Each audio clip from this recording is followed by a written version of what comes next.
What's going on, What's up, everyone?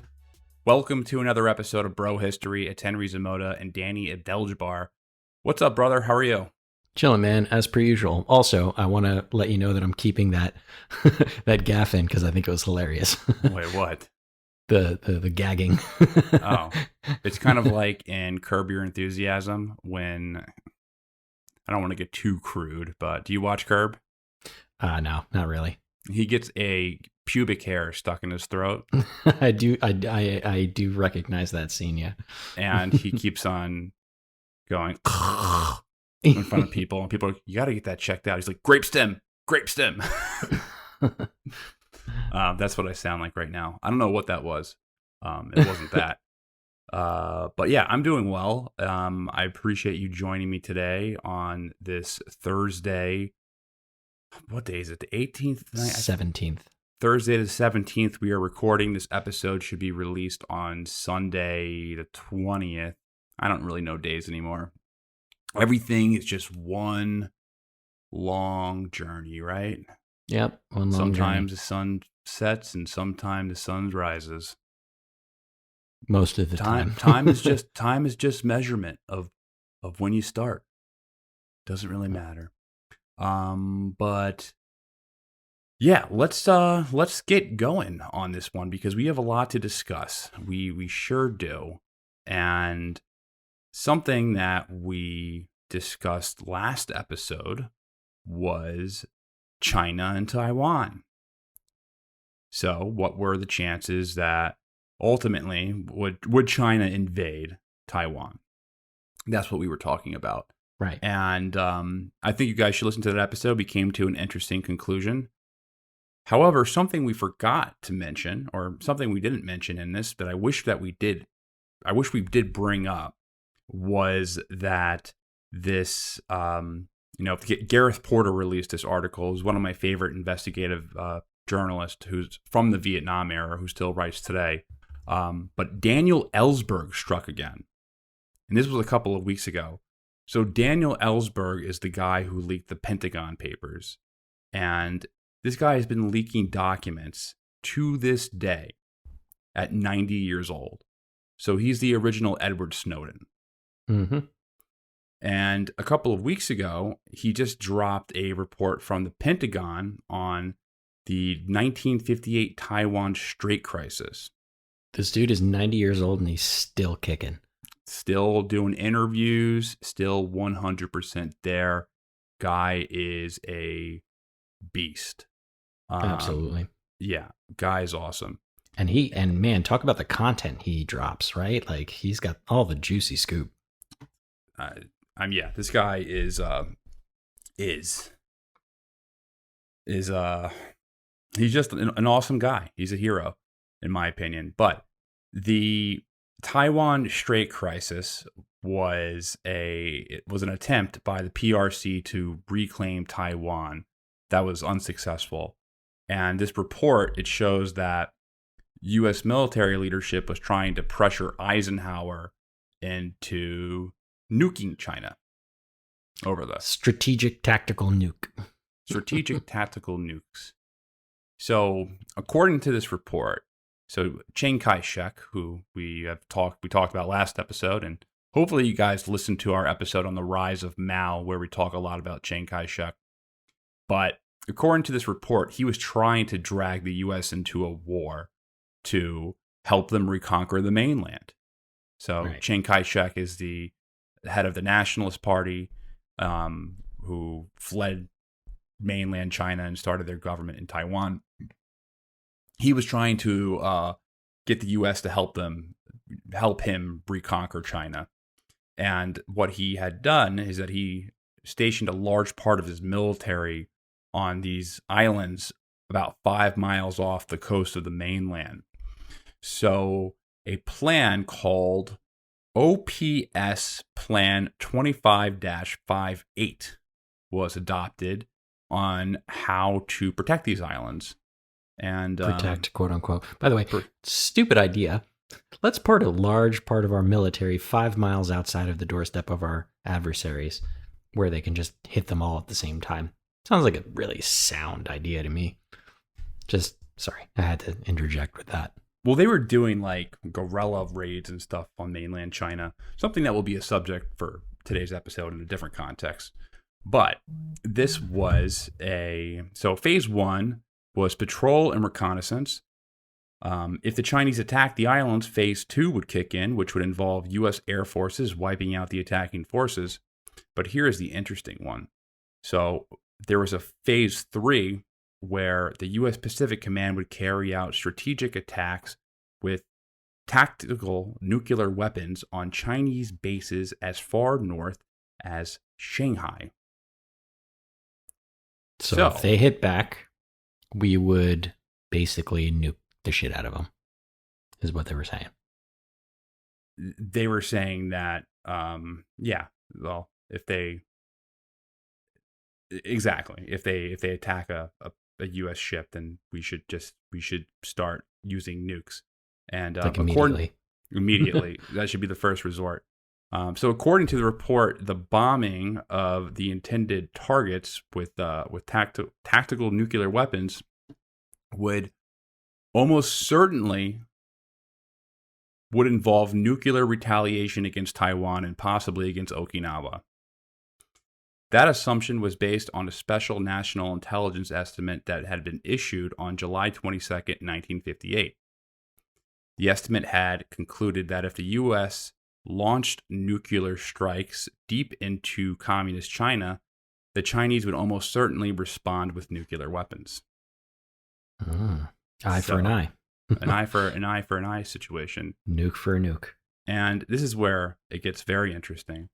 Despite the acceptance of the likelihood that it would lead to a nuclear retaliation by China, JCS Chairman Twining expressed no hesitation about the plan, asserting that in order to defend the offshore islands, the consequence had to be accepted. Whoa.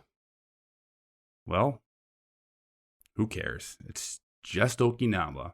They didn't have Nintendo yet. Japan didn't make Nintendo yet, so they didn't have Pokemon yet. They didn't have the new Legend of Zelda yet. They didn't have Breath of the Wild 2 in development yet. No.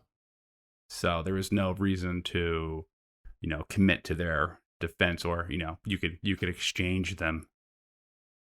Dragon Ball Z hadn't come out yet. But we did want to commit to defending those tiny offshore islands, right? Imagine if someone from the Pentagon said, first of all, this was 40 years before Naruto came out.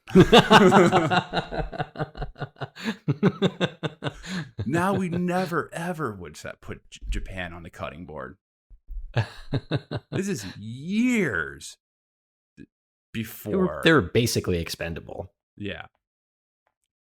We didn't know how it was going to work out. We didn't know that they were going to, start making awesome Final Fantasy games and stuff like that. Yeah. All right. So, apparently, Eisenhower said in response to this, "What are you, fucking nuts?" He didn't actually say that. I'm just paraphrasing what his reaction probably was. I'm pretty sure he meant that, though. But he meant that. He was like, "What are you, fucking nuts?" And the wording was changed to when authorized by the president.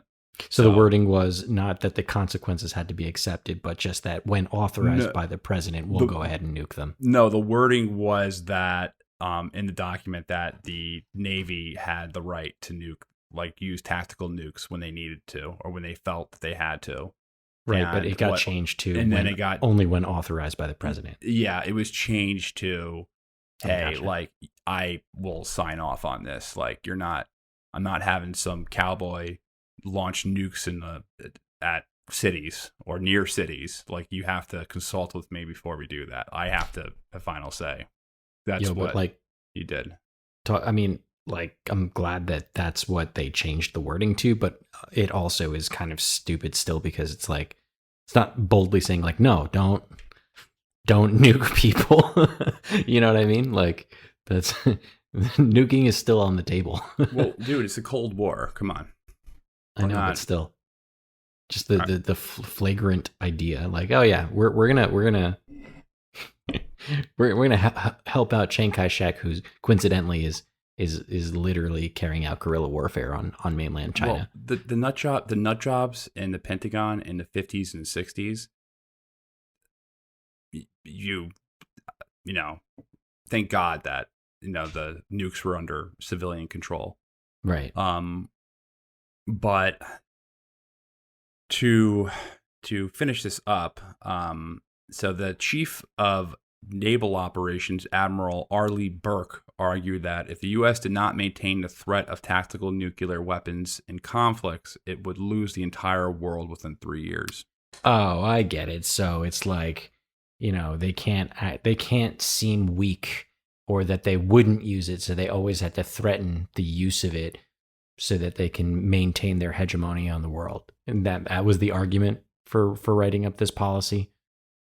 Yeah, that was the argument, that we had to be seen as tough and quick on the draw when it came to this, because other countries were developing nuclear weapons.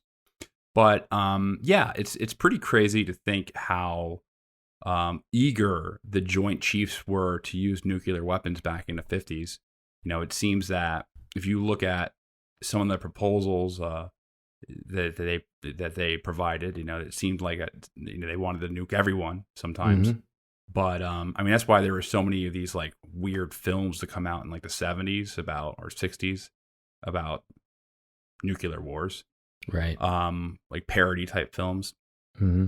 But I want to talk about Daniel Ellsberg, because something I did not realize was that it was the 50th anniversary of the release of the Pentagon Papers. Yep, just this month. And I had honestly zero clue. I had no idea. I didn't know what date the Pentagon Papers dropped. I had no idea, or I had no idea when the anniversary was or what month they were published. Right. I just had always known them as like, oh, the thing that blew the lid off. And I had never read the Pentagon Papers in its entirety, because nobody's 7,000 pages long. Yeah, so I'm not. It's ungodly. Like that. It's too long.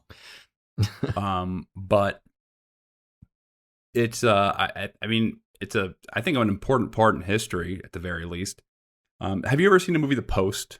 I didn't. I really wanted to at the time, but I just never got around to it, and I forgot about it. But maybe I'll do that this weekend. So I saw The Post in theaters, and was it good?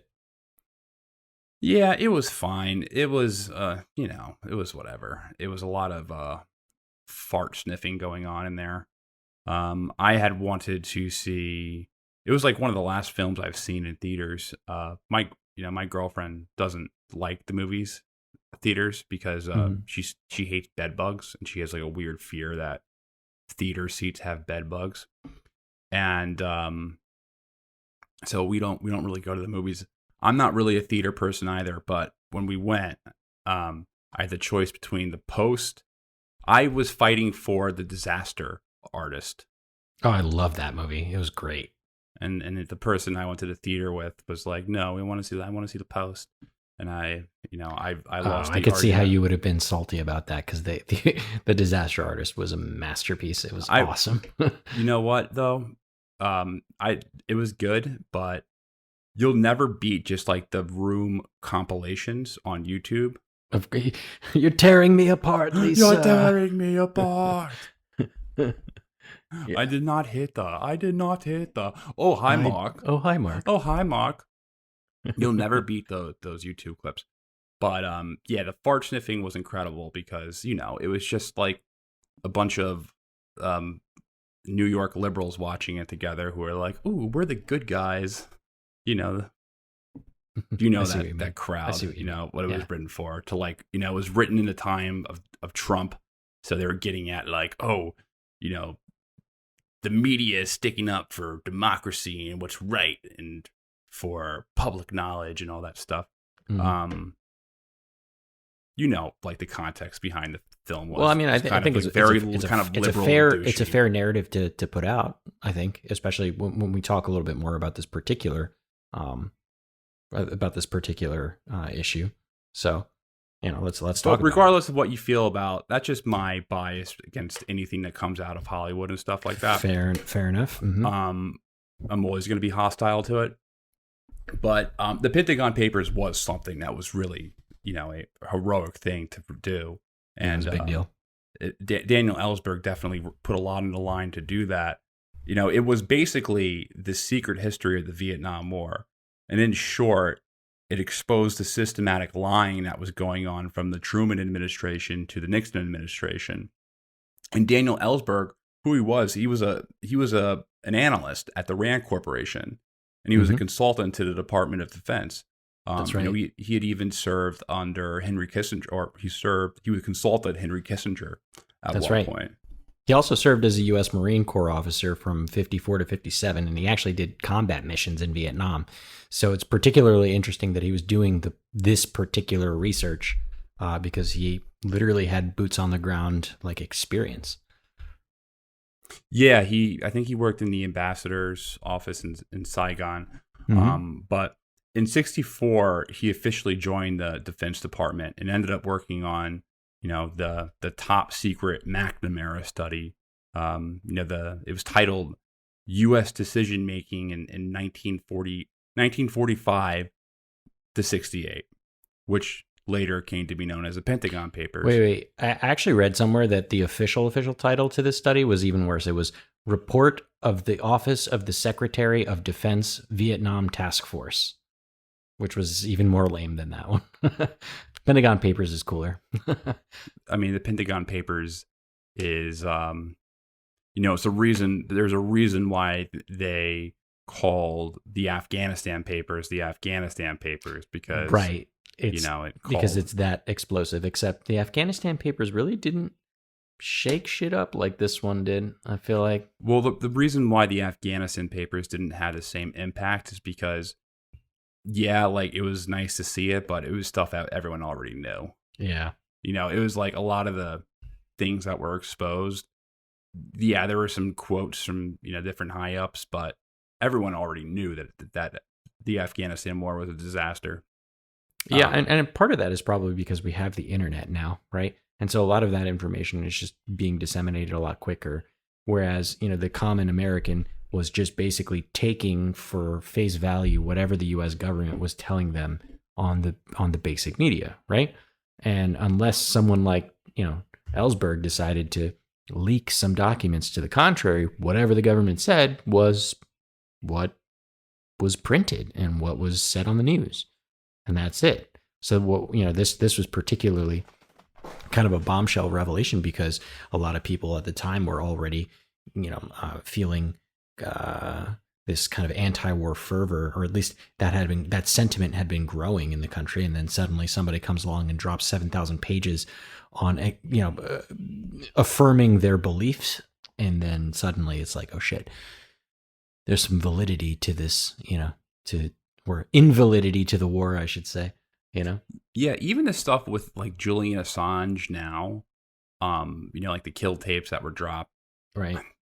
A lot of the information that was dropped from Assange, a lot of people already had known that stuff. Right. You know what I mean? What Assange did that was different was that he kind of he put more eyes on it because it was kind of a weird story. Like everything that was going on, and like WikiLeaks became like this like internet, like a Wikipedia for like classified stuff that was released. But I don't want to get too off point with that.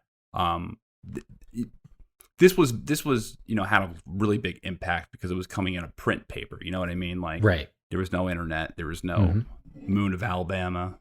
There was no conspiracy websites to go on to. There's no forums to discuss things on. You just had your paper, and that was it. I don't know how obviously I wasn't born in the 70s or didn't experience life in the 70s, so I can't speak to how information traveled, but I'm assuming it was just, the newspaper, the television, and maybe the New Yorker or something, or the magazine if you were upper class. That was about it. Maybe you read The Economist if you were, a fancy pants. But he ends up being one of the first people to read this 7,000 page study. It's a lot of pages. And what's written in the report is very different from what the White House is telling the Congress and the media. Right. So, for example, and obviously this is a very long report, so we're going to just cherry pick some stuff, just to give you an idea of the context that was published. In 1965, Secretary of Defense Robert McNamara, he went on TV and he said that the communists were already on the ropes, basically. He said that they had taken tremendous casualties and, they were losing. But in a message revealed in the report from John Mcnaughton, John Mcnaughton is actually who Ellsberg first started working for in the Pentagon. John Mcnaughton was Robert McNamara's Assistant Secretary of Defense. So that was his boss. So what he wrote in a memo was, the situation in general is bad and deteriorating. The VC have the initiative. Defeatism is gaining among the rural population, somewhat in the cities, and even among the soldiers, especially those with relatives in rural areas. The Hoptak area around Saigon is making little progress. The Delta stays bad. The country has been severed in the north.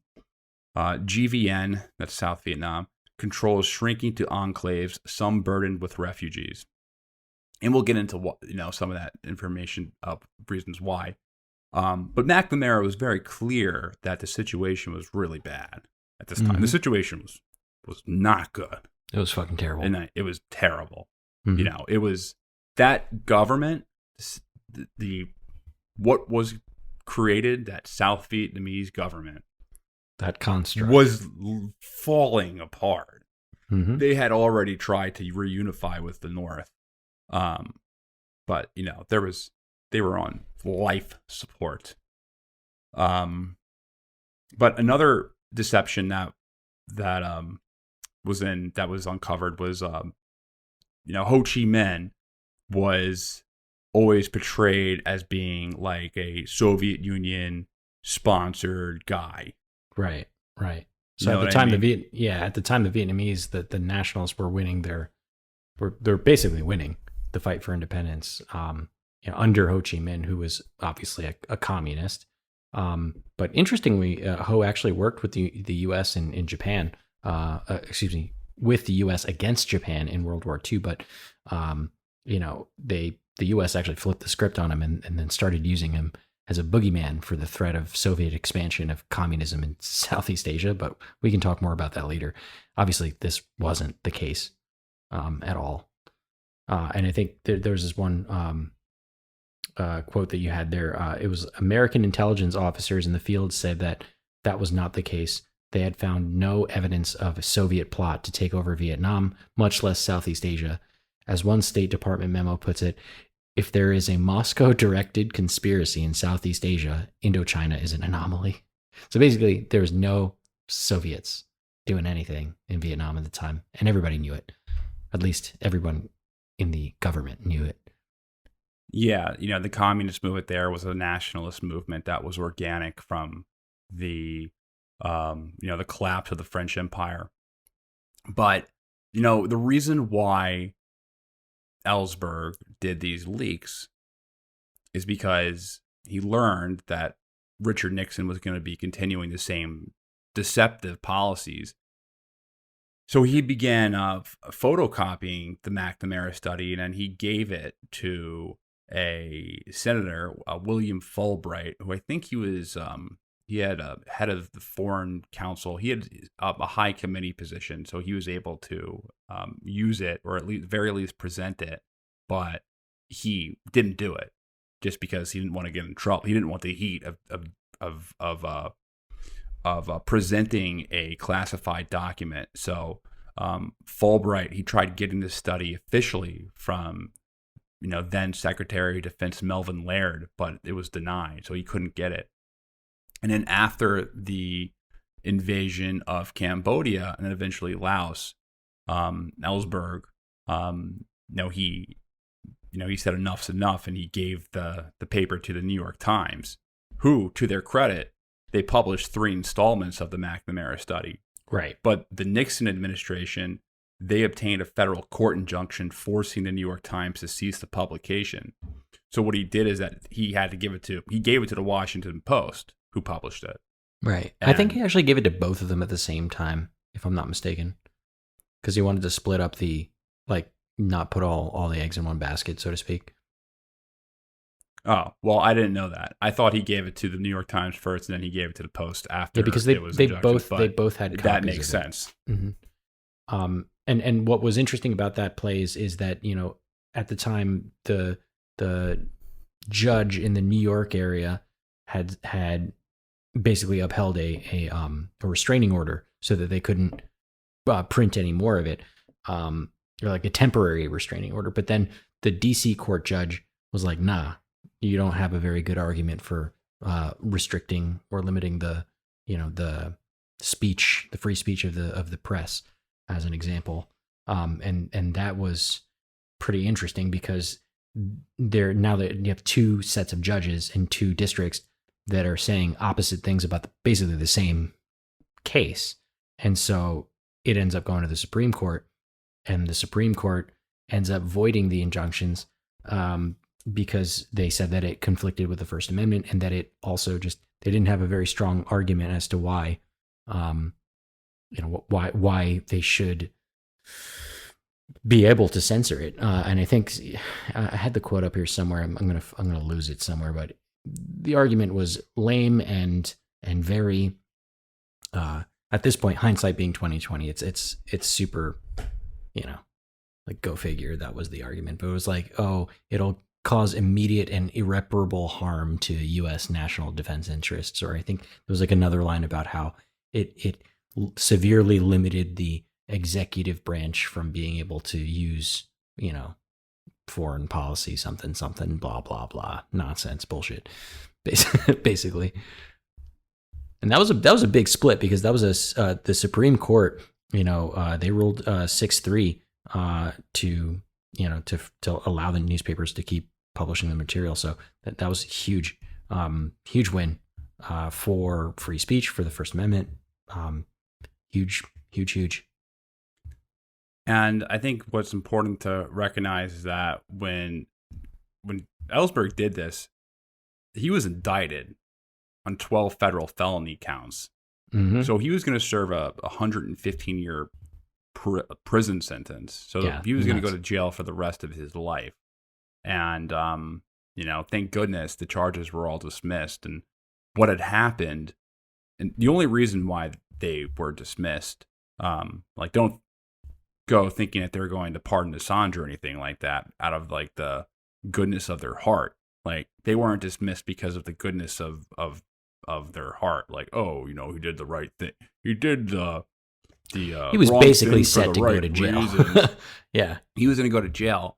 But what happened was that Nixon had learned after his first indictment that he had also copied another document. I think the document's called NSM-1 from his own National Security Council. And then he gave it to Republican Senator Charles Mathias. And I guess Nixon was scared that he had other documents, including nuclear threats and plans for further escalations. So what Nixon did is that he secretly, I guess you wouldn't do this out in the open. He secretly directed a burglary of his Ellsbury's former psychoanalyst's office in search for some type of bad information, some dirt. Yeah, he was trying to get dirt on him from his. He called them the plumbers, psychiatrist, to blackmail him. Yeah, man, he called them the plumbers, which I thought was pretty funny. The plumbers? Yeah. Where's that from? I don't know. That's just what he called them. He called his gang of dudes the plumbers, and eventually, these same guys who broke into the his Ellsberg's shrink's office to get in. By the way, they found nothing when they got away with it. They did it, and they found no dirt that they can use because Ellsberg is a stand-up guy. But when they found this information that, Nixon had ordered a bunch of guys to try and, find some dirt to blackmail him, they were like, all right, well, you know what? We're just going to let Ellsberg off on this one because, poor dude or whatever. But also it was a mistrial because it was a mistrial, and it ultimately led to the termination of the trial, and then it also was used in the case for impeachment proceedings that eventually led to Nixon's resignation in 1974. That's right. Fun fact about that: the same plumbers that broke into this shrink's office were the same guys that broke into the Watergate building. So the dumbass Nixon used them twice to do the same illegal thing. He was really bad at some of that. He's just really bad at being a criminal. I mean, come on. I guess people. I'm not a crook. The Clintons have mastered that. There's another apparent suicide / murder. Well, I won't expound on that, but I will say that at the very least they have history to I don't know review. anything about that. I actually have never really I haven't really looked into that story that guy broke. So I wouldn't really know. But not to go off track. Sorry. Before we go on, I found the quote that I wanted to say earlier, which is from the Supreme Court Justice, who I believe the guy, he was the particular justice that was in charge of this particular case. So he wrote, in absence of the governmental checks and balances present in other areas of our national life, the only effective restraint upon executive policy and power in the areas of national defense and international affairs may lie in an enlightened citizenry, in an informed and critical public opinion, which alone can here protect the values of democratic government. I really like that. And I particularly like that because, we do a podcast where we talk about shit just like this. I mean, obviously we're no Ellsbergs here. But I definitely agree with this particular Supreme Court justice, take on this. It's the true checks and balances is knowing your history and being able to have free access to information and to be able to enlighten yourself. And yeah, I'm really glad that was the decision for this, because obviously now we have all this great content to talk about, but also it kind of set a precedent, where we should be okay with, getting to the truth in general. Like, unfortunately, that precedent's not followed anymore. Well, yeah, it's not followed anymore. Come on. You don't get in trouble. Journalists don't get in trouble, though, for exposing government secrets. They get in trouble for exposing government crimes. Mm-hmm. So the reason why Edward Snowden is not allowed back in this country, because Edward Snowden did something pretty heroic too, if you ask me. He revealed a massive surveillance system and all this illegal shit that the NSA was doing. Mm-hmm. Julian Assange, he revealed war crimes, and it's just that since what's really interesting is that what Eisenhower said, and Eisenhower, it kind of is very similar to what the Supreme Court case said, was that the only way to combat the military-industrial complex, because that was his last warning as president. He warned the U.S. about the MIC that was created. I said the only way to combat that was from an informed citizens. So you had to understand what was going on. But now, you can openly talk about things like the military-industrial complex. I'm not sure if that was a term that was used in the 70s at all. Well, I don't know when that term started emerging. I don't think it was used in the 70s. I don't think people had their eyes on, these weapons technology companies that kind of wag the tail of the American government, or wag the dog. So yeah, there's some shitty news sources. You're gonna have to deal with it. But last bit on this, because you said an interesting point. You said that we couldn't have had an Iraq today, not in the internet age, not with all the things that we know, and not with all the crazy quick dissemination of information. So that kind of leads me to the question, have we already averted a war? And do you think we've averted? I think we have. I think we definitely averted a war in Syria. I think we've averted wars with Iran. I think we've averted lots of wars. I mean, part of that is just because we can't pay the cost of going to war with Iran, because a war with Iran would just be terrible. Like it would just mean a lot of dead soldiers. Legitimately, but I don't think that the lizard people, and they are real, by the way, the lizard people. Totally. I don't think they give a shit about dead soldiers. If there really was, but we wouldn't have known the true cost of a potential war with Iran if it wasn't for knowing about, like, say, things like the Millennium Challenge. If we didn't have like a crazy internet for us to learn about shit like that, I would have never learned about that. And then maybe the government would have been like, yeah, it'll be an easy 2-3 week campaign. We'll be in and out. It'll be fine. They definitely could have sold that. They could sell that now to a lot of people. Say, hey, we're going to go to war with Iran. We're way more powerful. We spend $800 billion in our military a year.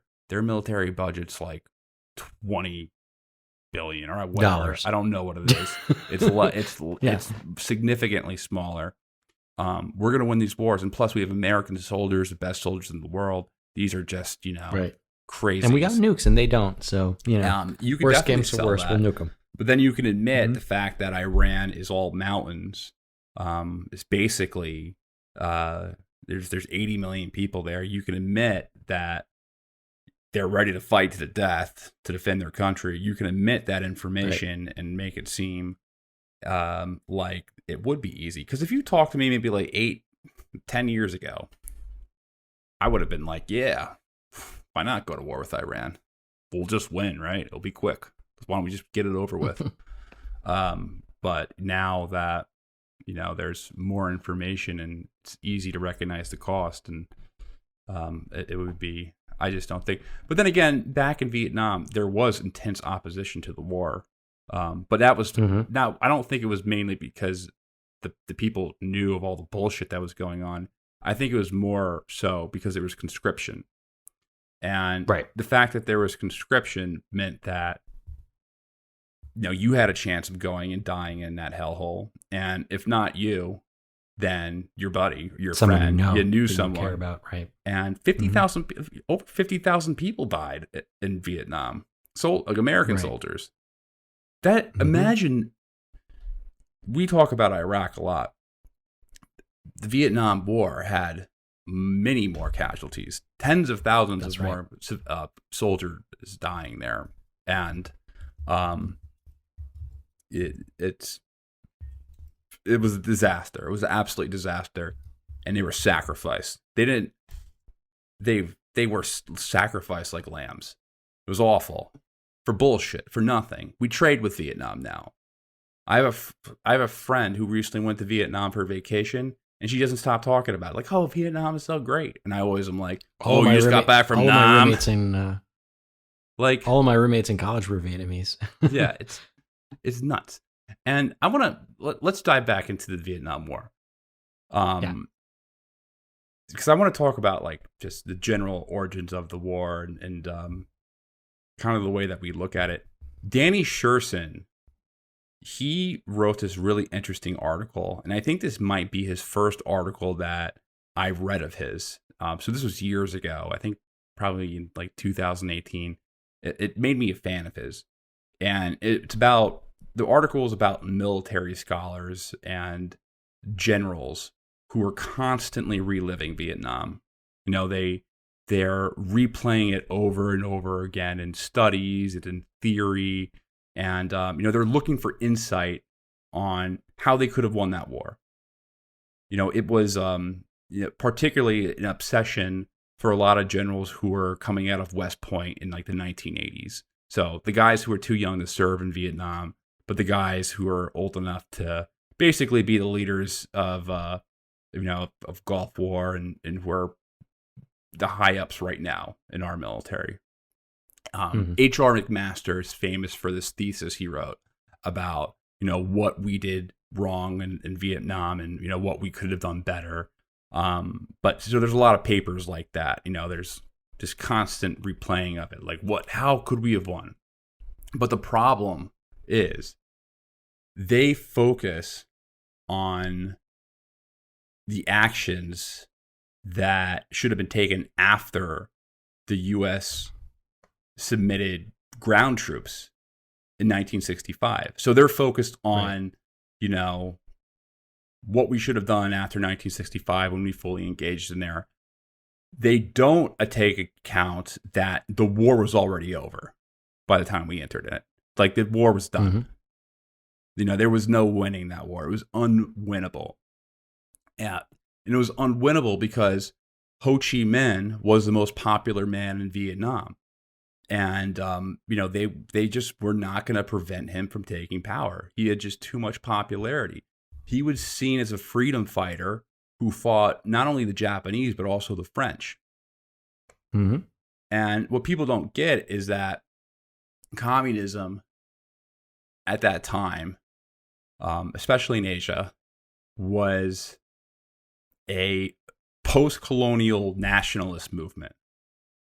Usually it was a lot different. It was sold to people a lot different than how it's sold to people at Evergreen College or, pick a super liberal school or super progressive super school. Lefty school.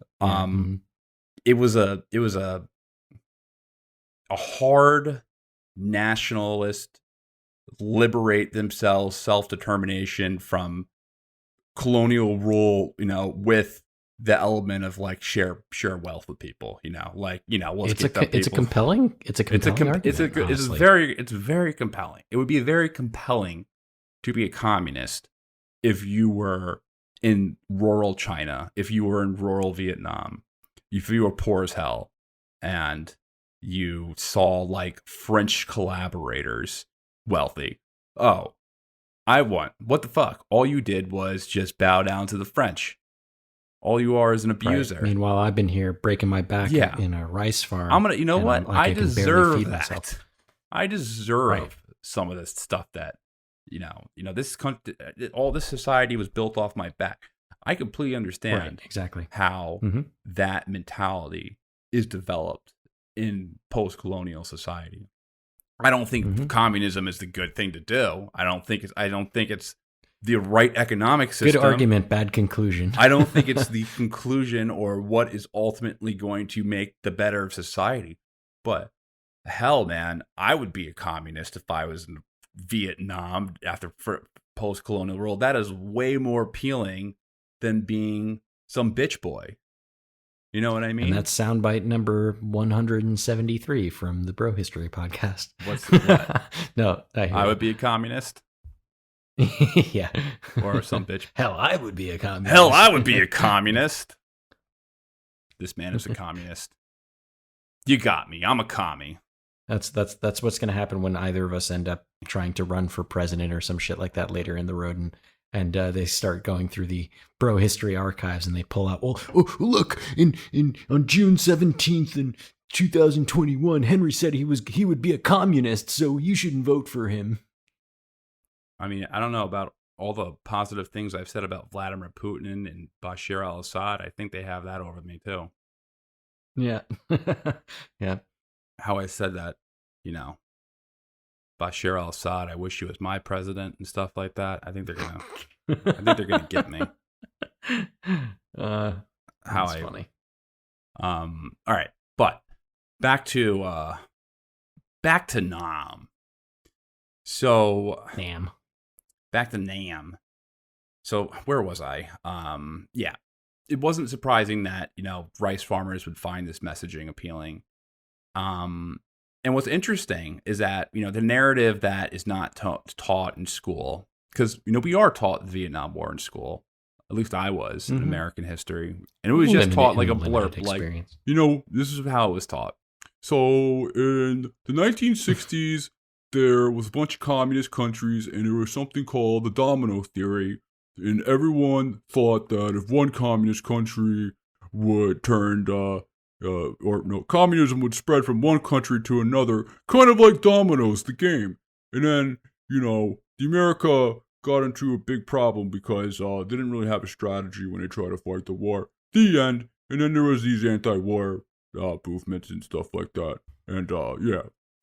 But and then the girl put a flower in his gun, and then the flower the war was run over. in the world won. And then there was a lot of great music. That's kind of the narrative, but what Mm-hmm. they're missing in that narrative is that the U.S. was friends with Ho Chi Minh during World War II, as you said earlier, and we were Mm-hmm. even friends with them after the war. When Vietnam declared independence from France, they had recited the U.S. Declaration of Independence, or Ho Chi Minh was reciting the U.S. Declaration of Independence. He was just kind of like an academic guy. Like he went to France to be educated. He came back with a bunch of different academic influences, including Thomas Jefferson, and the founders of the U.S. founders, and then got into Marxist shit too. But he came back. But when he went back to Vietnam, he was a freedom fighter. Like he was organizing resistance movements against their colonial rulers, the Japanese and the French.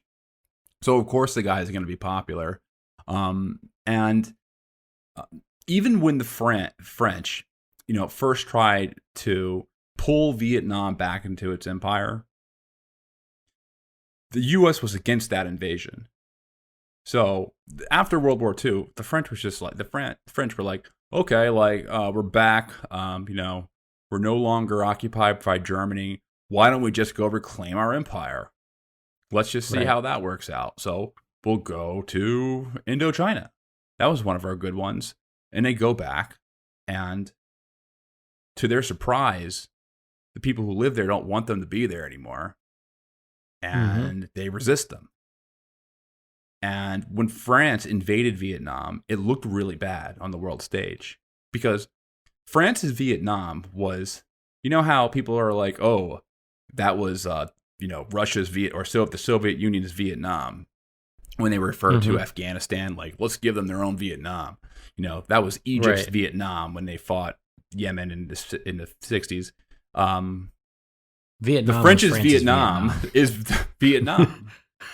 So they went. The French's Vietnam is Vietnam because they lost like the equal amount of soldiers. Like they had their own Vietnam War right when we just transitioned. We just took their, but Eisenhower, he had such a hard on for this like domino theory that they ended up backing, breaking apart from their other European allies, and they refused to sign that 1954 Geneva Accord to end that French war, and they sided with the French, and they were giving. Yeah, that's true. And what to pull back a little earlier, Eisenhower was actually against the initial French invasion. What changed their mind, because the entire world was against it. It looked really bad. It was just like total colonialism. Like it looked ridiculous. Yo, dick move, dude. It's in the context of after World War II, when we kind of decided that all that stuff wasn't good anymore, like invading countries and stuff like that. It was seen as like, what the hell are you guys doing? Hypocritical. It was pretty hypocritical. So, but what happened is that the context changed after the Korean War. With American policy ultimately changed. They preferred having a NATO ally in Vietnam, aka French Indochina, would be the bulwark against the communist in Vietnam. And ultimately be the bulwark against, China and Soviet Union and every other communist country there. And they ended up, shifting their policy where instead of being against the French invasion, they ended up recognizing their puppet leader, Emperor Bao Dai. Emperor Bao Dai, or Bao Dai. I think it's Bao Dai. And what did the Vietnamese do once they lost their, or at least it wasn't like financial support, but once they lost like goodwill, they did exactly what you would have expected them to do. They went running right to the Soviets and to the Chinese to help them finance their war of independence. And the Vietnamese nationalists, because that's what they were. Like the communist movement was basically a nationalist movement. They kicked the French out. Again, they killed 50,000. France had like over 100,000 casualties. Half of them were killed in combat. And towards the end of the war, they lost 3,000 soldiers in one battle. Like their last battle. That's a lot of people, dude. Yeah, it was a disaster. Yeah, so I mean, what we learned from the Pentagon Papers, as I mentioned before, that Eisenhower, he basically decided to prevent a communist takeover of South Vietnam, and he tried to basically undermine the communist regime that was springing up in North Vietnam. And the argument, of course, the domino effect argument was that if Vietnam became communist, then so would the other countries in Southeast Asia, right? They'd fall like dominoes.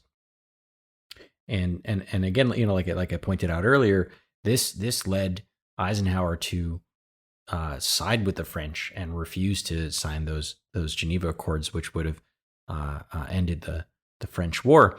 And we supplied them with arms, starting pretty much right then. We were giving them weapons, money, support, all kinds of stuff. Yeah, we were totally financing the war.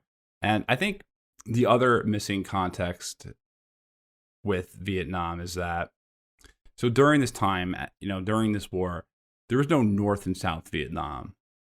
The only thing that was there was French Indochina. It was the French colony that covered modern day Vietnam, Laos, and Cambodia. The North and South border are just a result of post-war negotiations.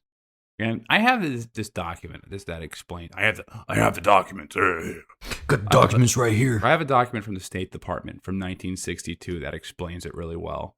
At least just to give you an idea. So the Vietnam Demarcation Line is not an international boundary in the traditional sense. Rather, it is a provisional military demarcation line. As such, it should never be shown on official maps by the standard symbol for an international boundary. The lines represent the partition effected by the 1954 Geneva Conference, which brought an end to the hostilities between the French Union, Vietnamese forces, and those of the Viet Minh. The demarcation line is approximately 47.25 miles long. French Indochina consisted of Tonkin, Annam, and Cochin China, which together made up Vietnam and Cambodia and Laos. At the end of the war, it was anticipated that these entities would form a federal part of a newly constituted French Union. France, however, was never completely able to reassert its third authority over a period of a few years, granted independence to the three states. Moreover, the area in Tonkin over which the French had regained control after the war was slowly lost to the communist Viet Minh. After the surrender of Dien Bien Phu, an international conference was held in Geneva to resolve the difference and end the war.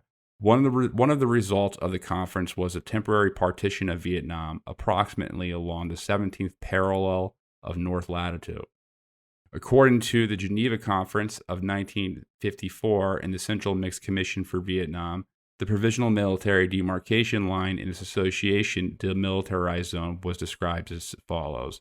And I'm not going to go to the rest of that, but the point is that, this was a line that was drawn for the French to evacuate their forces. So they split the country in half. The French had to retreat immediately from northern Vietnam, and then they had 2 years to leave South Vietnam, until they had a national election. And that national election was most likely going to be won by Ho Chi Minh because he had all the popular support. So what the U.S. did, what the CIA basically did, is that they created South Vietnam. They injected money into it. They injected resources into it to become this bulwark against communism in Southeast Asia. So it was a completely manufactured country. It wasn't like, something that succeeded. Fake borders, fake government, fake, grassroots movement, fake everything. Financing came from Everything is fake. There's some countries that are just, they're natural countries that are kind of formed. There's other countries that are drawn by colonial powers over resources. And then there's other countries that are literally just Frankensteins. Like they're just like complete like government constructs. Like that's it. And that's what South Vietnam was. It was a complete manufactured little sandbox that the CIA created as a way to undermine Ho Chi Minh, to undermine the communists there. And one of the ways that they got people to move there is that they, because they had they had to covertly figure out ways to get these migrations from the north to the south. Was that they told people that they were going to be massacred if they stayed. So the CIA, they unleashed a really big threat. What's that? Yeah, the threat of violence. Yeah. Well, the CIA, they had a propaganda campaign, mainly targeting Catholics.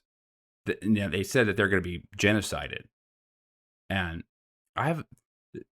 here's what Gareth Porter said. And Gareth Porter comes from this era of like hard-nosed investigative journalism. He's in his late 70s. So he's a Vietnam era, guy. I think that's why he's still so good today. Is that a CIA psychological warfare team led by Lansdale had slipped into Hanoi and Hoi Phong to sabotage the Ho Chi Minh government takeover and to spread propaganda to provoke fear among Catholics and other residents. The key tactic of the Lansdale team was to print a series of black propaganda leaflets designed to appear as though they came from the Viet Minh to frighten residents of the North into leaving South Vietnam.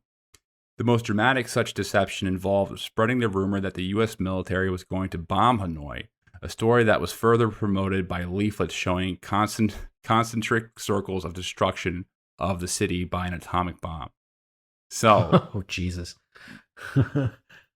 The CIA went into to North Vietnam, and I always feel like such a fucking nut whenever I keep on saying the CIA over and over and over again in a podcast, because there's some people who are like, the CIA, mind control. You know how it is. In this case, we're not wrong. The CIA, in this case, it's legitimately it was the CIA though. Oh man, the CIA's got me. So I always feel kind of weird saying it over and over again, but I mean, they are a thing and they do awful things. So I think it's fair to point out campaigns that they ran that. Well, these are the facts. These are the facts by the commission that was drawn up by the U.S. government themselves. Right. Yeah. We're not. This isn't a conspiracy theory. Like they fucking wrote it down on paper. It's literally how we did this. It's literally so similar to Afghanistan. It is eerie. Right. How similar the South Vietnam is to the Afghan government. And it's the same thing. It's really sad and it's tragic that when America completely leaves Afghanistan, the Afghan government is going to last like 3 hours before the Taliban take over. But what happened is that people started moving or migrating from north to south in masses, and then all the cameras were on. And this was sold to the world. And the campaign slogan was "God has gone south." God has gone south. God has gone south. And when you manufacture a country, you have to find a president. You have to find your de facto leader, and usually it's somebody who's politically connected, and specifically they need to be the right demographic, because that's the only way that they're going to king. They'll try to pick somebody who matches some type of demographic demand, or there's some base support. So, but Heshmai Kings usually work though. No, they don't work at all. That was a dumb idea. But Chalby, the guy who wanted to be president, was, he was a Shia who was like, oh yeah, Iraq is majority Shia, so I'll obviously have pull. But back to Vietnam, the CIA they install this ex-Japanese collaborator who had been living in New Jersey, who was educated. New Jersey, yeah. Yeah, he was from New Jersey. Everything he was great comes educated. from New Jersey. He spoke French and English and Vietnamese, and that was like their pick for president. No Din Diem. And when he was elected president, he received 98.9% of the total vote. Oh man, that's some Bashir al-Assad level like voting. It's better. That's how you know it's crooked.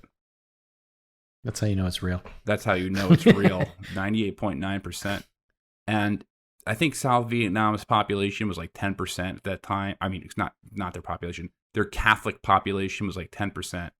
Because they're a former French colony, so they're going to have some. Wait, no Din Diem, he was Catholic also? He was a Catholic. That's why they picked him. That's why he was. I didn't know that actually. Because Vietnam had a lot of Vietnam has Catholics because the French were typically when the French typically when the colonized take the religion of the someone. colonizer in a lot of exactly cases. So there was a Catholic population there, so they moved. So that was kind of like supposed to be his base, but the Catholic base wasn't really that big. Like it was like 10% of the population, so it wasn't enough to be like, if it was like 60% of the population and people were totally voting off like religious favoritism or religious nepotism or whatever, then maybe that system works. That works a lot better in the Middle East than it does in Southeast Asia, where it's mainly non-religious. It's mainly not. They don't have these religious divides like they do in the Middle East. So it was a dumb plan. It was stupid. It was just not. It was not going to work. And of course, when there was a big there ended up being a migration crisis. There was a lot of resentment between the people who lived there and new migrants going there. It ended up being a disaster. And he did end up becoming a Catholic chauvinist, just like how in the government that was created in Iraq after the invasion after Iraq War II in 2003, the next government is a Shia chauvinist government that only has Shias in it. He did something very similar where he only appointed Catholics in his in-group as the people in charge of high government positions and things like that. But by in the 60s, the Viet Cong, so basically the Viet Cong were the people who were sympathetic to Chi Minh, like the communist guerrilla fighters. They had pretty much taken over South Vietnam by the 1960s. Like they were already we already read some of the Pentagon paper stuff. They had already kind of had all their enclaves there, and it became so desperate that No Ding Diem was trying to make peace with Ho Chi Minh and reunify with him as president. And the CIA, when we found out, the CIA organized a coup to remove him against him, and he was killed. A coup against the guy that they installed. Yeah. That's not surprising. Just as easy as you can be installed, you can be deinstalled. You can be uninstalled. Right. Just as easy as you can be installed when your main purpose is to be a puppet. So, he's dead. He gets killed. And that's something else that's actually released in the Pentagon Papers, that the Kennedy administration had foreknowledge of this event, and they chose not to do anything. Right. And actually, on Kennedy, funny enough, also a Catholic, he actually took a lot of the former, prior U.S. policy in the region, which I think was characterized as like a, quote, limited risk gamble. I think that's what they called it, right? We'll put a couple chips down, but we're probably not going to lose too much if we just play it cool, play it safe. But he turned it into more of a kind of broader commitment policy, and you know, to remain active in the region and even expand that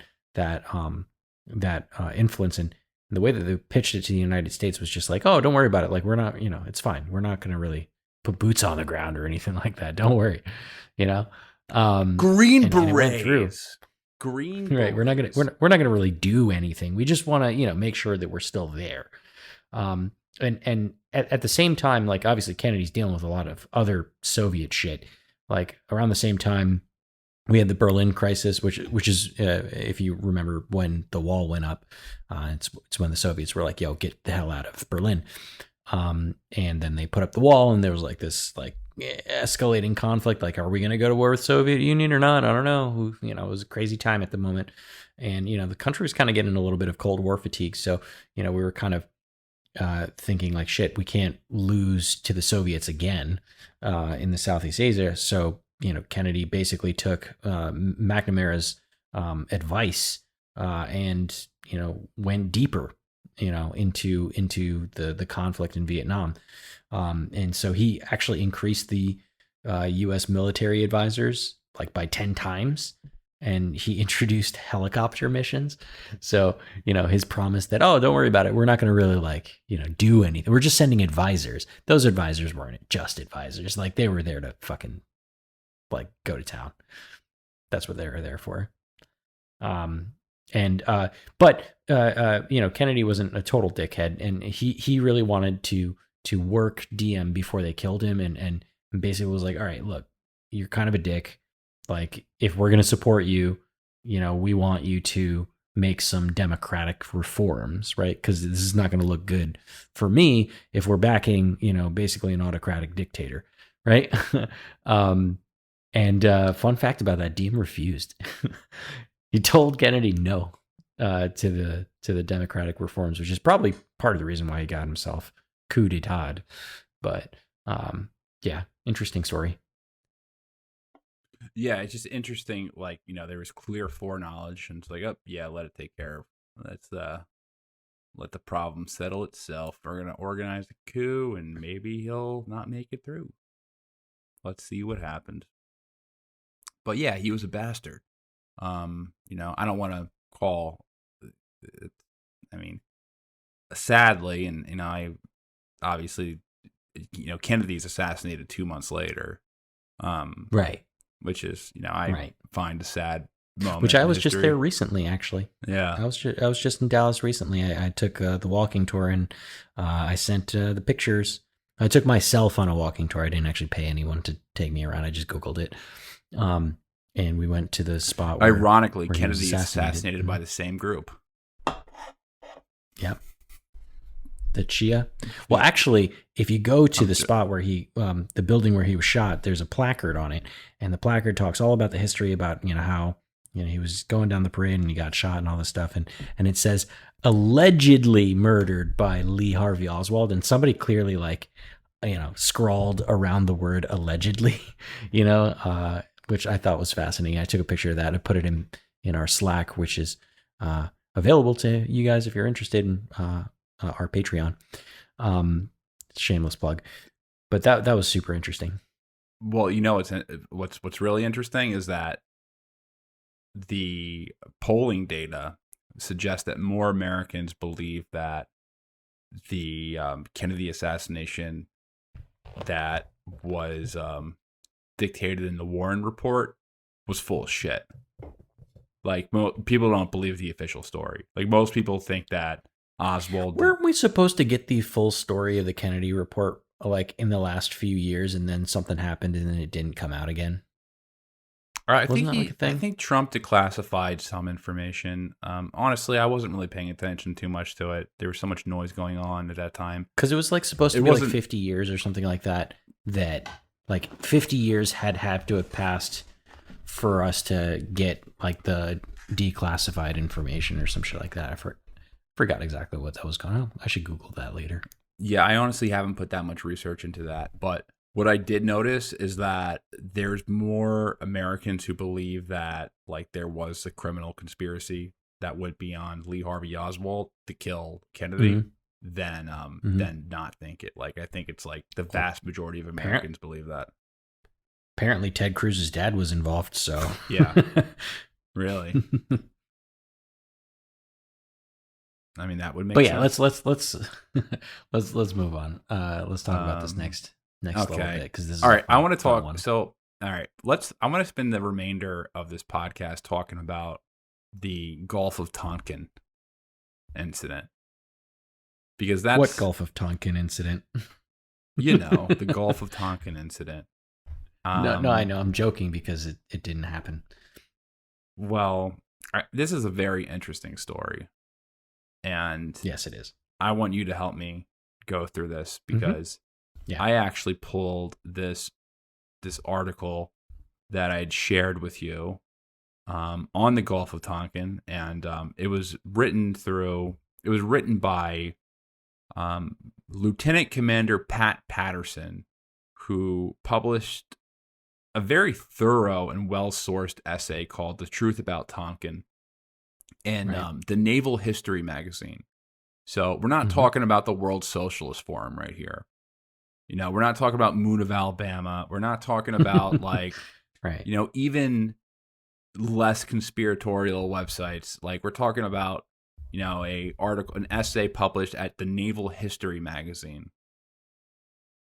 It's pretty bland and boring. Pretty bland and boring. And I read this article. It was syndicated by the navalinstitute.org. So this is not, I'm not grabbing this from a conspiratorial source. I'm grabbing it from a military scholar writing it for a historic magazine which I'm sure has very strong fact checking and stuff like that. But to give you some background, in August of 1964. So the USS Maddox is a destroyer ship. It was attacked by North Vietnamese torpedo boats while in international waters in the Gulf of Tonkin. And the Gulf of Tonkin incident gave the Johnson administration the pretext to be directly engaged in the Vietnam War. So, we went from advisors to now boots on the ground. And it was the mini Pearl Harbor that they needed to justify that. Yeah, it really was the mini Pearl Harbor, and this happened. This did happen. At least one of the attacks happened. Well, yeah. Keep going. There's two. I'll say my piece in a bit. So, but in this story, there's a lot of weirdness and confusion and dishonesty, and omission of facts, and then twisting of facts surrounding this incident, so this attack that takes place that becomes the pretext to bring in more troops into Vietnam, to be more directly engaged. And so in early 1964, so South Vietnam began conducting a covert series of commando raids along the North Vietnamese coast. And these commando attacks were supervised by the Department of Defense and the CIA, but were carried out by the South Vietnamese Navy. And when these units started taking heavy casualties, they shifted the operations from commando raids to shore bombardments. Meanwhile, the U.S. Navy had been conducting reconnaissance and SIGINT gathering missions, which are basically like signal intelligence, right? Yeah, like getting like signal stuff and interpreting stuff. They're picking up communications from the enemy. Yeah. And they're doing this farther offshore in the Gulf of Tonkin, and international waters. International waters, and what they were called were Desato Patrols. And in 1964, these patrols were scheduled close to the commando raids by the South Vietnamese. So what they did is it put the U.S. Navy in a position where it could be seen as collaborating with these raids. Right. So to break that down, South Vietnamese is doing these like hit and run attacks on the coast, And at the same time, the U.S. is doing signal intelligence, basically like snooping on radar signatures, but a little bit offshore in international waters, but they just happen to be aligned a little bit. So it would kind of look like we were helping them, right? Yeah, at least in the case of the North Vietnamese, they see Right. our ships right there when They had our ships, their ships. They're like, hey, what's going on here, right? Mm-hmm. So on the night of July 30th to the 31st, the Maddox was on station in the Gulf of Tonkin when there were a series of commando raids on nearby islands. And the Maddox was totally unaware that these raids were going on. So the next day, when the Maddox was on patrol, the ship had intercepted SIGINT signals that told them that the North Vietnamese were probably going to attack the ship. And then the ship's commander, John Herrick, he ordered the ship out to sea, hoping to avoid any type of confrontation. But later that morning, he reversed his orders, turning the Maddox back towards the coast. So this time, he was going right towards one of these islands that was recently raided by one of these South Vietnamese commando raids. Right. So I'm going to read directly from this article now instead of my notes on it. They detected 3 North Vietnamese patrol boats approaching. They detected 3 North Vietnamese patrol boats approaching the ship's position from the west. Aware of North Vietnamese intent from the earlier SIGINT message, Captain Herrick ordered gun crews to open fire if the fast-approaching trio closed to within 10,000 yards of the destroyer, and about 1,505 3 5-inch shots were fired across the bow of the closest boat. In return, the lead vessel launched a torpedo and veered away. A second boat then launched 2 fish, but was hit by gunfire from the destroyer. I don't know what that means, 2 fish. I don't know what that naval term means. Let me see. I imagine it's something to do with a weapon. So, re-engaging, the first PT boat launched a second torpedo and opened fire with her 14.5 millimeter guns, but Maddox shell fire heavily damaged the vessel. Overhead, meanwhile, 4 5/8 Crusaders that the Maddox had called in earlier from the USS Ticonderoga, bro. Ticonderoga were rapidly approaching. One of the pilots, Navy Commander James Stockdale, commanding officer of a VF-51, recalled that they passed over the unscathed Maddox after the engagement had ended.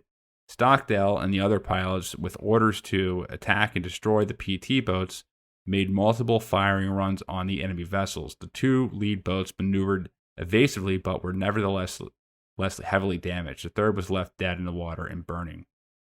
So this was the first incident that happened. And honestly, from what I read, it did seem like confrontation did take place between the U.S. Navy and these North Vietnamese ships.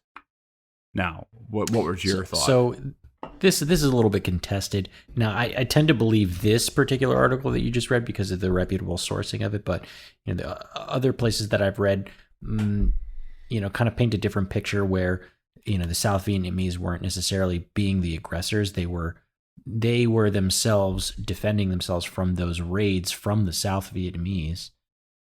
Right. You mean the North Vietnamese weren't being the aggressors?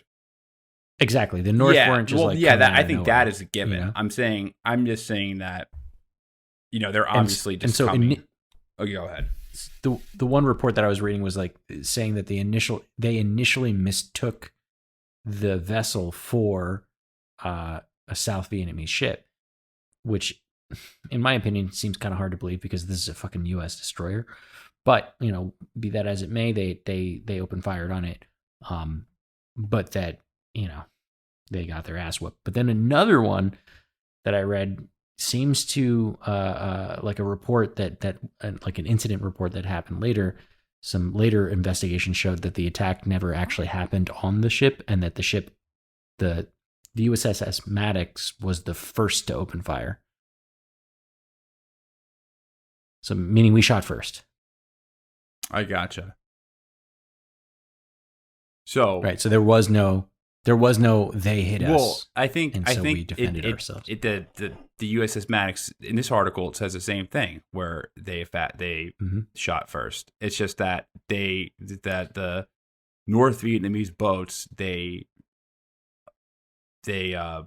so what this article was saying was that line. if they got within 10,000 yards, that they can shoot warning shots, and it said that they shot 3 5-inch shots across the bow of the closest boat, right? And that in return, the vessel launched the North Vietnamese shot torpedoes at them and then like try to run away.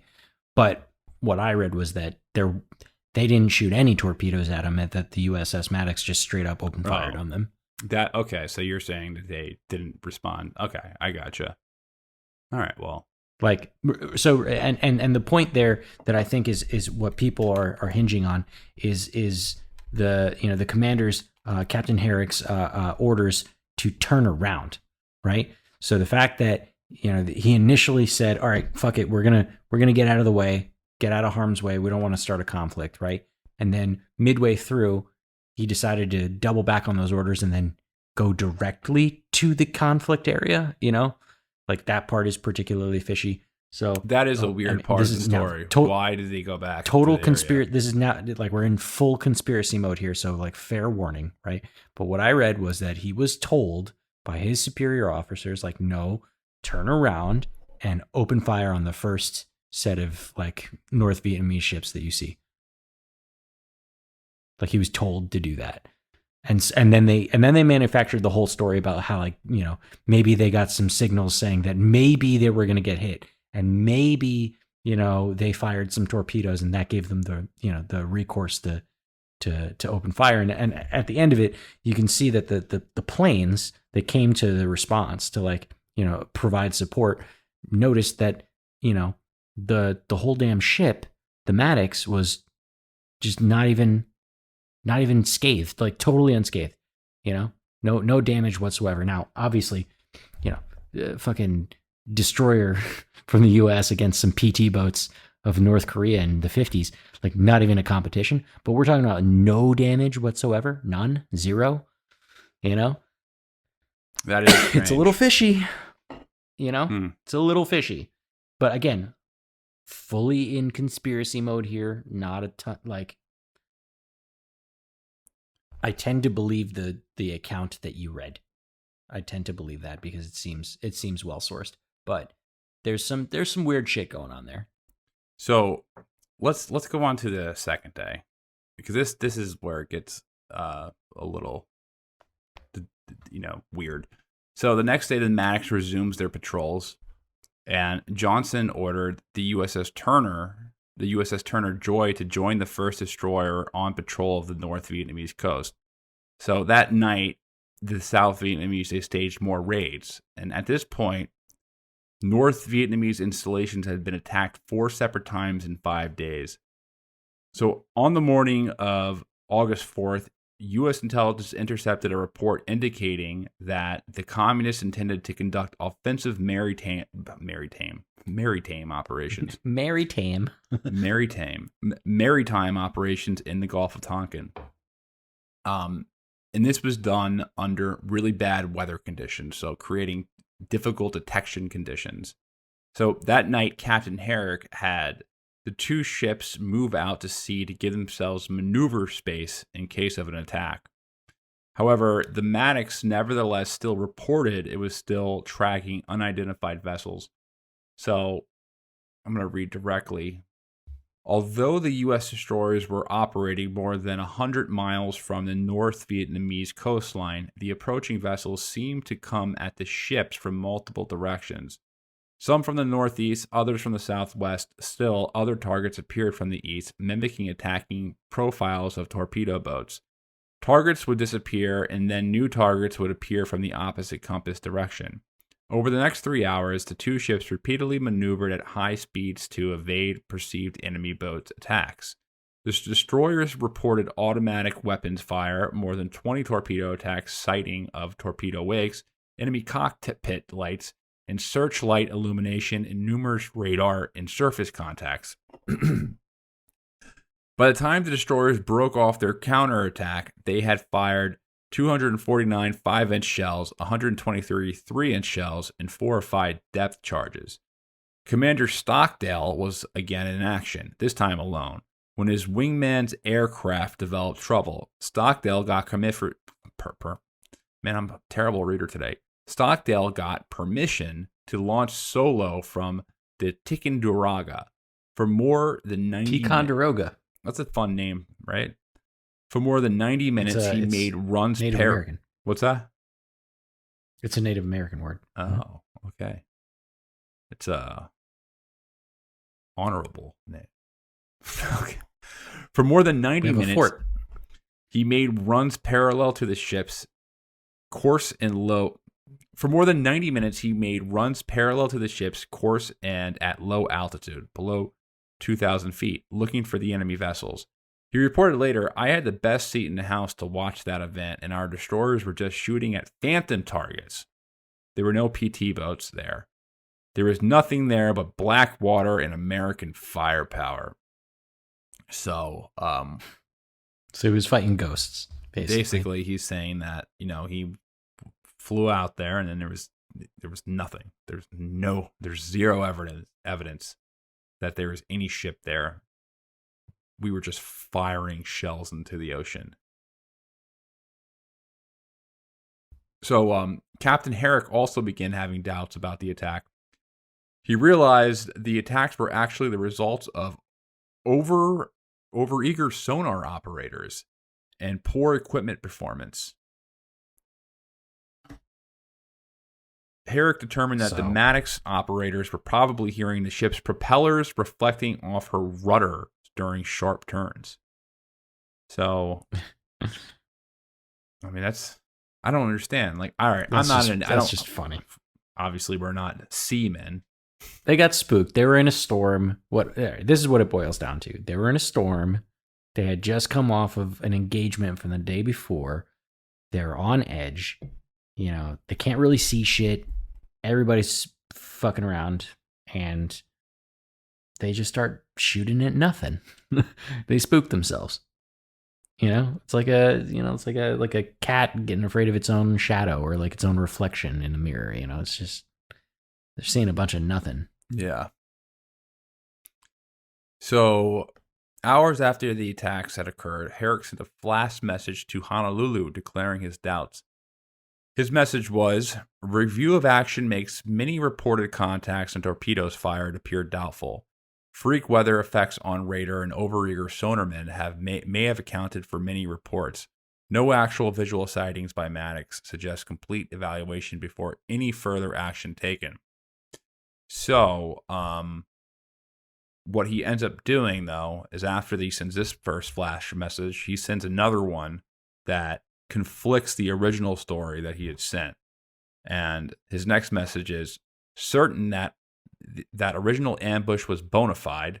Details of action following present a confusing picture.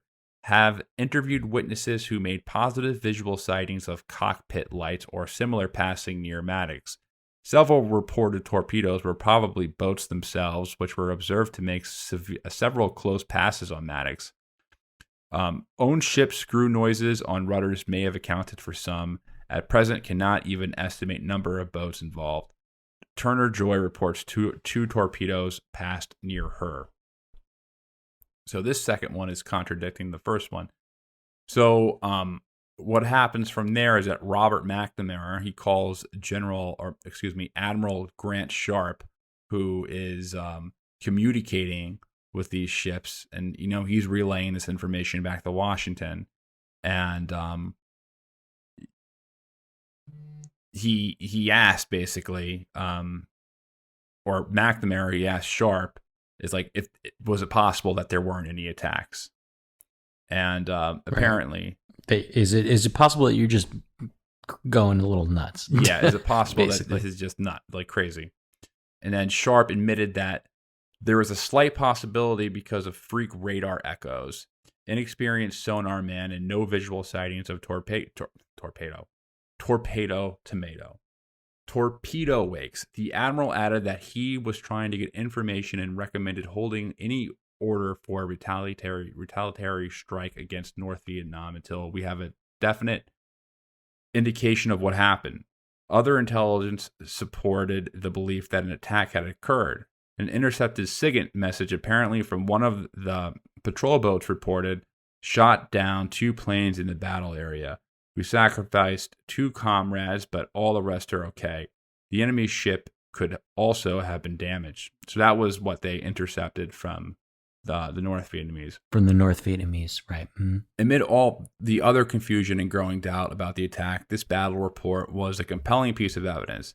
Air Force Lieutenant General David Birkenau, the director of the Joint Staff, was watching the events unfold from the National Military Commander Center when he received a phone call from Sharp.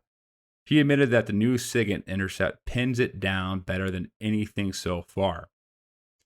So from there, McNamara considered that the report, coupled with Admiral Sharp's belief that the attack was authentic, that was conclusive enough to tell President Johnson that, hey, this really happened. And then a couple hours later, Johnson, he appears on TV and then he announces his intent to retaliate against the North Vietnamese targets.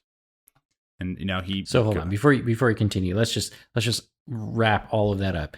So we have the first incident on day one where the U.S. is allegedly in the wrong place at the wrong time, and these fast ships from North Vietnam come moving in on them. They have orders to shoot on them if they get too close, which they do, and that causes a torpedo attack / gun battle where the Maddox, the ship in question, just totally unscathed, and but there was still an attack on them. And then the next day they go back on their patrols, and it's really bad weather, and they get spooked about something. They maybe hear some radar, they maybe see some lights, they maybe see some torpedoes. We don't know. But the point is that they were all freaking out in the middle of the ocean, shooting off hundreds of shells, right, to defend themselves against what, an attack that may or may not have happened. And because of one signal intelligence intercept that they were able to get from one boat that frankly isn't explicitly, didn't specifically say like, hey, we got fucking Maddox. It was just says, it said what it said.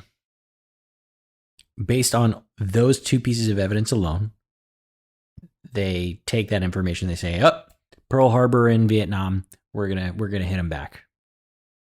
Right? Yeah, that's what happened. He goes on TV and so some shaky evidence, and then they're like, fuck it, we're never again. We're gonna hit them back. And then Stockdale, who had been the guy who saw, I'll just read this from the article, back on board the Ticonderoga. Ticonderoga, man, you can't get that. Ticonderoga, Commodore Stockdale had been ordered to prepare to launch an airstrike against the North Vietnamese targets for their attacks of the previous evening. Unlike Captain Herrick, Stockdale had no doubt about what happened. We were about to launch a war under false pretenses in the face of the on-scene military commander's advice to the contrary. Despite his reservations, Stockdale led a strike of 18 aircraft against an oil storage facility at Venn. So, despite, I won't get into that. He's like, hey, wait, we're about to do something wrong. All right, whatever. Fuck it, let's do it. What am I hitting? He's like, I'm not paid enough for this shit. Yeah. Whatever. On August 7th, Congress approved the Gulf of Tonkin Resolution, which Johnson signed into law 3 days later. The resolution authorized the chief executive to take all necessary measures to repel any armed attack against the forces of the United States and prevent further aggression. No approval or oversight of military force was required by Congress, essentially eliminating the system of checks and balances so fundamental to the U.S. Constitution. On hearing of the authorization's passage by both the houses of Congress, the delighted president remarked that the resolution was like the grandma's nightshirt. It covers everything. What a piece of shit. And by the way, this fucking resolution is still in place, and we still use it all the fucking time. All time. Now the executive branch has basically unilateral power to use the military in any way they see fit. Yeah. without congressional oversight. That's why we're, sending what I think I saw the article. We're sending like 1,000 more soldiers into, I think it was Somalia. Man, I can't even, I'm losing track. Historians have long suspected that the second attack in the Gulf of Tonkin never occurred and that the resolution was based on faulty evidence, but no declassified information has suggested that McNamara, Johnson, or anyone else in the design-making process had intentionally misinterpreted the intelligence concerning the August 4th incident. More than 40 years after the events, that all changed with the release of the nearly 200 documents related to the Gulf of Tonkin incident and transcripts from the Johnson Library. These new documents and tapes reveal what historians could not prove. There was not a second attack on U.S. Navy ships in the Tonkin Gulf in early August 1964. Furthermore, the evidence suggests a disturbing and deliberate attempt by Secretary of Defense McNamara to distort the evidence and mislead Congress. Among the most revealing documents is a study by NSA historian Robert J. Hanyok. Hanyok conducted a comprehensive analysis of SIGINT records from the nights of the attacks and concluded that there was indeed an attack on August 2nd, but the attack on the 4th did not occur, despite claims to the contrary by President Johnson and Secretary McNamara. Hanyok asserted that the faulty signals intelligence became vital evidence of a second attack, and Johnson and McNamara used this claim to support retaliatory airstrikes and to buttress the administration's request for a congressional resolution that would give the White House freedom of action in Vietnam. And it actually gets a lot worse from here. That's exactly what I said. Yeah. Yeah. It actually gets a lot worse from here. Almost 90% of the SIGINT intercepts that would have provided a conflicting account were kept out of the reports sent to the Pentagon and White House. Additionally, messages that were forwarded contained severe analytic errors, unexplained translation changes, and the conjunction of two messages into one translation. Other vital intercepts mysteriously disappeared. Hanyok claimed that the overwhelming body of reports, if used, would have told the story that no attack occurred. Some of the signals... Okay, so they were just like saying... hold on, because that's important. They were just like saying, like, oh, like this message and this message is actually one message. Also, we're going to translate this differently. Also, maybe we'll just make some shit up that was in this. And also, 90% of the messages that we got, we're just going to totally ignore it because it contradicts what we wanted to say. Yeah. That's what that's what that part of this article boils down to. that is what the it's like all of the evidence Naval magazine, the Naval History magazine, is claiming. This radical source that we're using, this unhinged source, the Naval History magazine, is published an article that is claiming such a crime from our White House. That is just, you're just like, you're stunned, but you're not stunned at the same time. You're just like, what? They really just misinterpret, like they fucked around with the signals to make it say that they were attacked when they weren't, to clearly just justify military action. That's insane. And it was just like, it's just honestly like intentional manipulation of context too, because this last bit right here I think is important, so I'll read it. And it says, and what about the North Vietnamese battle report that seemed to provide irrefutable confirmation of the attack? On further examination, it was found to be referring to the second August attacks, that was the first attack, against the Maddox, but had been routinely transmitted in a follow-up report during the second, quote, attack. The North Vietnamese were oblivious to the confusion it would generate. So basically, what it's saying here is that there wasn't a second attack. They were just talking about the first attack again in a follow-up report. And, McNamara and the gang were just saying, oh, well, look, on this other day they were talking about an attack, so it must be a different attack, not the same attack. Don't look there. Don't look at this evidence. So. Yeah, man. It's This is the WMD moment for Vietnam, I think, like the shitty, intentionally shitty or misleading or straight up lying evidence about, that there's WMDs in Iraq and that's why we have to go. Well, this was like, oh, there was a Pearl Harbor event in Vietnam, so that's why we have to go. Yeah, Pearl Harbor event. No one was hurt. The ship was totally fine. Nobody was hurt. What's interesting happened. is that at the very, there was a bad event in the Strait of Hormuz with a U.S. drone being shot down. That's right. Only 2 years ago. That's right. Mm-hmm. Or was that a year ago? We're just flying around in international waters, and then Iran was like, "No, you flew that shit into Iran, and we shot that shit down." And I mean, that could have been the moment, right? We could have been like, "No, we were flying around in international waters, and they were aggressive, so we have to go after them." Credit to Trump for not actually going through with it, because he could have. He very well could have. I mean, everyone was telling him to do it. Apparently, right. Apparently, Tucker Carlson he watched Tucker Carlson. That's the story, that he watched Tucker Carlson that night, and he was like, I'm not gonna do it. So I don't know. I think the rest of this, we don't need to go through the rest of this article. But yeah, it's called "The Truth About Tonkin" on the Naval History magazine. The Truth About Tonkin, excuse me. So read it. Yeah, it's a good read. It's an easy read. It's interesting. But it's confirming when you read,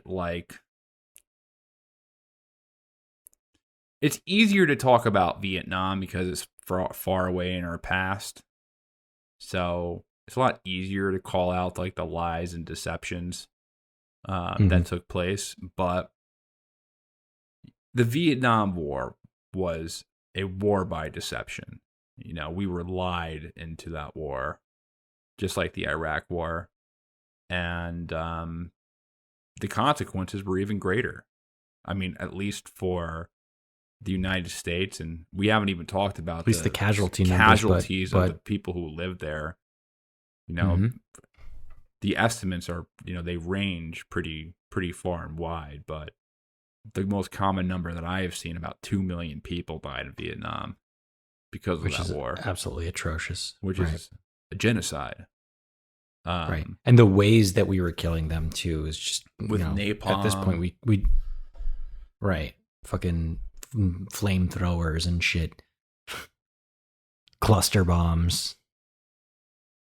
But yeah, we did a lot of fucked up things. Back to the guy, Daniel Ellsberg. That guy has some balls. I mean, he still has balls. Yeah, he really what did. am I saying? I mean, the guy's 90 years old, and God bless him. It's nice I don't know to how he see. can walk with balls that heavy. It's nice to see a guy who puts it all on the line, live a long life and still be there. You know what I mean? His mind's still running and TikToking and going well. Not TikToking as in the app. I mean, just moving on. But I think that's a positive note to end it to Ellsberg.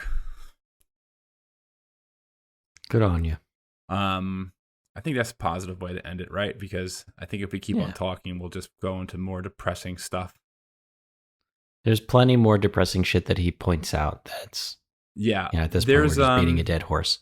We lied. The U.S. lied about pretty much everything. Briefly talk before we wrap this up. I did want to briefly talk about the Putin Biden summit, and I don't want to get too far into it. It should only take 2 minutes or so, but okay. I just want to give you my observation real quick and let me hear what your thoughts are. So sure. Putin and Biden met. There was a summit where they were talking, and that's great that they were talking. And honestly, I think it's positive that the end result of it was that they're going to collaborate on cybersecurity, and then their diplomats are coming back. So the U.S. diplomats are going back to Moscow, and then vice versa. So I think that's positive. There wasn't really any progress on a lot of the more important issues like Ukraine and the Open Skies Treaty. However, I think it's positive. It's a positive thing, and they seem to have gotten along, Joe Biden and Putin, because they both, been in government forever. They probably had a lot in common. Right. But I think that was a positive. I'm just going to say it right there. I think that, Me too. it pains me to praise Joe Biden, but I think that, it was the right move. And I think that Sullivan and Blinken and all of them, did mostly the right things.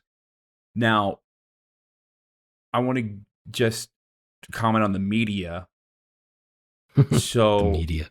I was watching Sean Hannity.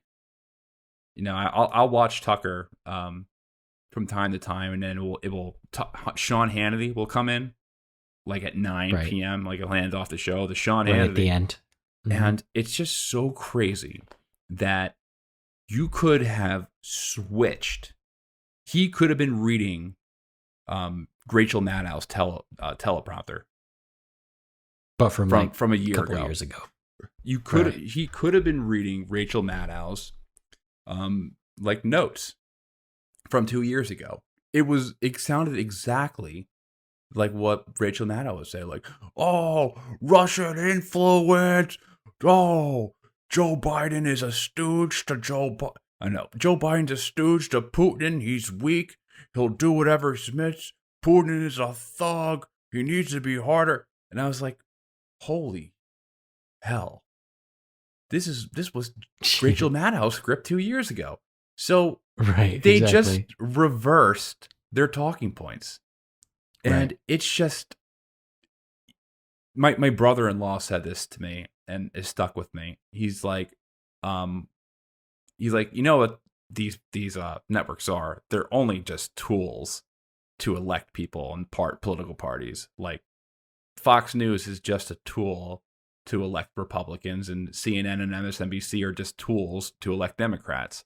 And I was like, yeah, I think that's probably explains it pretty well. They're just literal. They're just political. They're just going to say outlets. whatever makes sense for them. But yeah, that was just, I don't know. It was just one of those surreal media moments that like I was watching. I'm like, this was Rachel Maddow's talking points, and you're just repeating it.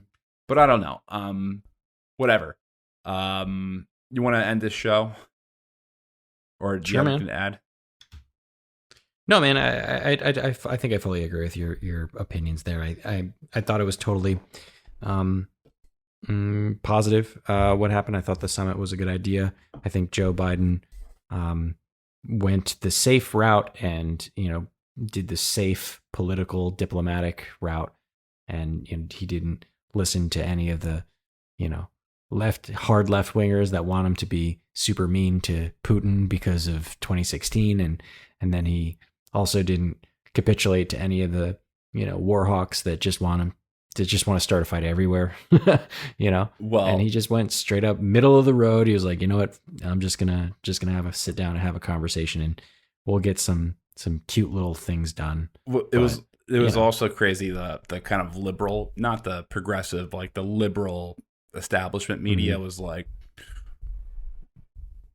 Putin faced Biden and shunned down. He whimpered like a little puppy. And it was like they were just shaking hands. And there was like a photo op where they're shaking hands, and then Putin faces the camera, and the meme that went around the internet is like, Putin can't even make eye contact with Joe Biden. He's so tough.